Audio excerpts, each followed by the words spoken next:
Company के लोग ही higher करते हैं, उनके माध्यम से लहू-लुहान किया जाता है उस सरजमी को। और आज उस लहू-लुहान की कीमत एक काबिल एक जाबाज अफसर को घायल होकर चुकानी पड़ रही है। ये बहुत ही दुर्भाग्य का विषय है। इसीलिए मैं प्रेस के माध्यम से पूरे, क्योंकि यहाँ आईजी डीआईजी महोदय भी आए हैं, यानी उत्तरी छोटा नागपुर रेंज के सभी बड़े पदाधिकारी हैं पुलिस के, तो मैं उनको स्पष्ट कहूंगा कि यही अवसर है, बाघमारा जैसे जितने भी एरिया जो माफियाओं के संरक्षण में है, जहाँ माफियाओं की गिरफ्त में है, उन एरियाओं को माफियाओं के चुंगल से आजाद कराएं और बिल्कुल डीएसपी महोदय स्वस्थ इलाज का लाभ लेकर जब स्वस्थ होकर फिर से चलने के लिए अपने बाहर घर से आए, उससे पहले माफिया जेल के अंदर होने चाहिए। सर अभी उसकी स्थिति क्या है, क्योंकि आपने उससे मुलाकात तो उसी हम कहीं न कहीं सिस्टम को मानते हैं, चाहे उसमें ब्यूरोक्रेट्स रहें, विधायिका के अंग रहें, सबकी मिलीभगत है। हो सके बिल्कुल जो सिस्टम में, जो भारत का लोकतांत्रिक सिस्टम है, उस सिस्टम को हम दोषी मानते हैं। उस सिस्टम में इतनी ताकत नहीं है कि माफियाओं का मुकाबला कर सके। आज माफियाओं का मनोबल इतना बढ़ गया है कि एसडीपीओ को पत्थर से मार रहे हैं। ये बहुत ही दुर्भाग्य विषय है, ये निंदनीय विषय है।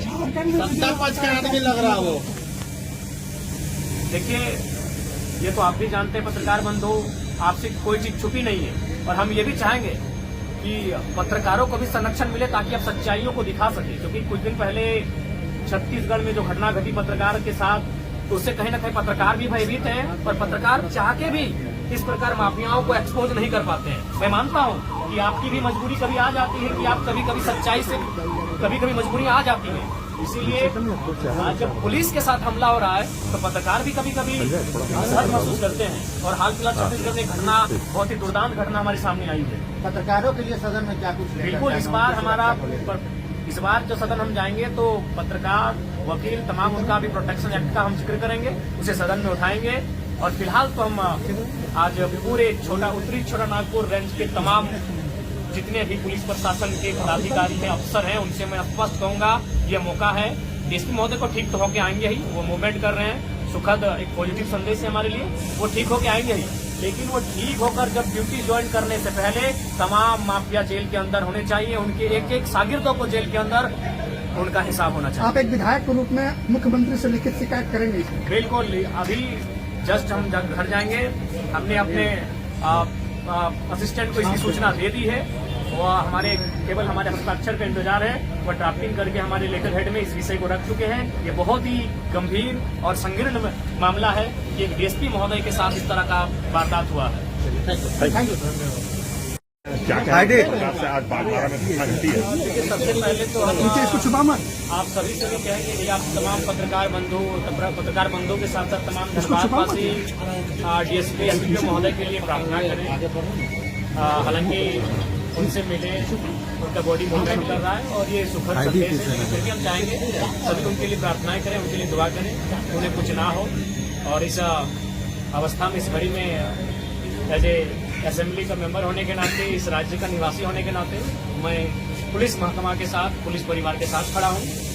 और मैं भी प्रार्थना करता हूं, मैं भी दुआएं करता हूं कि डीएसपी महोदय आदरणीय बड़े भाई पुरुषोत्तम सिंह जी शीघ्र स्वस्थ होकर हमारे बीच उपस्थित होंगे।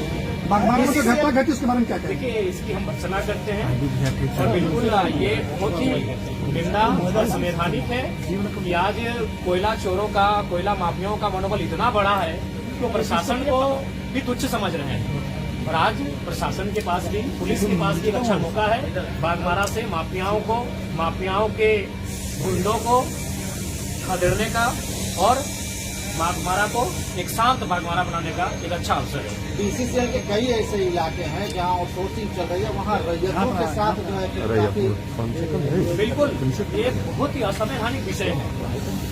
रैयत जब अपना हक मांगने के लिए जाते हैं तो कुछ गुंडे, जिनको शायद इनडायरेक्ट रूप से संवैधानिक पदों के जो लोग आसीन हैं, डीएसपी रैंक के व्यक्ति पर पत्थरबाजी कर रहे हैं। इतना तो मनोबल लोकतांत्रिक देश में माफियाओं का, गुंडों का, चोरों का इतना तो मनोबल बढ़ने नहीं देना चाहिए। इसके लिए सिस्टम दोषी है। हम सबसे पहले तो अभी हम मुख्यमंत्री को, गृह विभाग मुख्यमंत्री के पास ही है। हम मुख्यमंत्री को अभी चिट्ठी लिख रहे हैं कि इस मामले की उच्च स्तरीय जांच हो और एक भी बड़ा से छोटा माफिया बाघमारा के साथ साथ धनबाद की धरती में ना दिखे। बहुत ही शर्मनाक विषय है कि माफियाओं का मनोबल।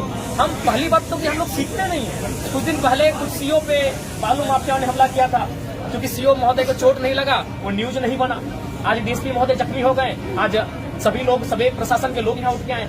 अगर यही सीओ महोदय के पर जब हमला हुआ था बालू माफियाओं के द्वारा, अगर वहाँ सिस्टम अलर्ट हो जाता, अगर वहाँ पुलिस प्रशासन का महकमा अलर्ट होकर माफियाओं के खिलाफ अभियान चलाता, तो आज हमें ये दिन देखना नहीं पड़ता। अगर आज इन घटनाओं से हम लोग नहीं चेतते हैं, असंवैधानिक लोगों पर नियंत्रण नहीं लगाते हैं, माफियाओं के मनोबल को नहीं कुचला जाता है, तो आज बड़े भाई पुरुषोत्तम सिंह जी आज जख्मी हुए हैं, कल कोई और जख्मी हो सकता है।